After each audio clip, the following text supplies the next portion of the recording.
Some payoff structures gain more from good outcomes than they lose from bad ones. This asymmetry is not a preference. It is a geometric property of the payoff shape. When the shape is convex, variance works in your favor.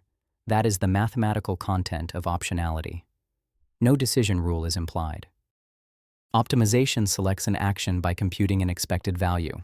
But computing an expected value means replacing a random variable with its average.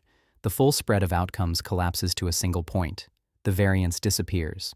And when variance disappears, the benefit of a convex payoff disappears with it.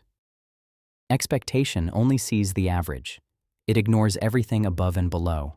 For a payoff that curves upward, the actual expected outcome exceeds what you get by plugging in the average input. Optimization using expected inputs throws away that excess. It systematically underestimates the value of the random outcome. Optimization finds the edge of what is feasible and sits there. At that edge, there is no margin left. Any random disturbance can push the system past the limit.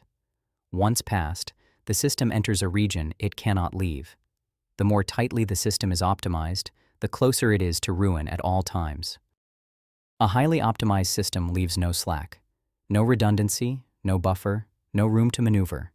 Every shock is a direct threat to survival. A less optimized system carries slack. Shocks are absorbed before they reach the constraint. Optionality requires distance from the boundary. Optimization removes it.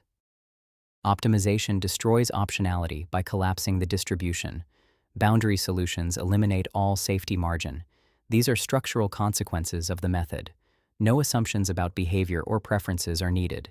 The conflict between optionality and optimization is built into the mathematics. That is where the model breaks.